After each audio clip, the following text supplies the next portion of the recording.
শুভ সকাল বন্ধুরা। ঘড়িতে এখন সকাল 8:30।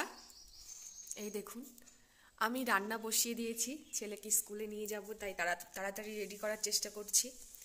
এই সকাল টাইমটা শীতের টাইমটাই বিশেষ করে ঘুম থেকে ওঠাটা আমার জন্য ভীষণই একটা কষ্টকর ব্যাপার। মানে সকালে যুদ্ধ শুরু হয়ে যায়। এটাই আমার সারাদিনের মধ্যে সবথেকে কঠিন আর কষ্টের কাজ। তো এখন উঠে রান্না বসিয়ে একটু বাইরের দিকে এলাম। তবে আমার বেশ কয়েকটা গাছ, ফুলের গাছ, ঝাউ গাছ দেখুন কিভাবে মারা গেছে।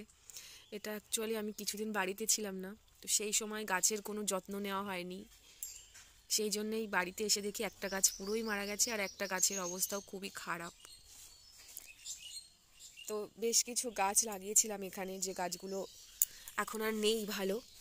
এই দেখুন, এটা হচ্ছে আমার লজ্জাবতী গাছ।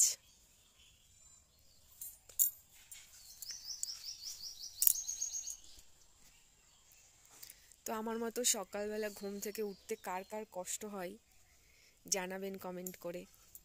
আমি কি একাই আছি এই দলে, নাকি আমার সাথে সাথে আমার আরও কোনো বন্ধুরা আছে যাদের সকালে ঘুম থেকে উঠতে কষ্ট হয়।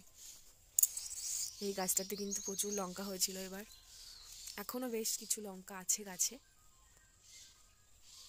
তো টাটা, বাই সবাইকে। আজকের দিনটা সবার খুব ভালো কাটুক।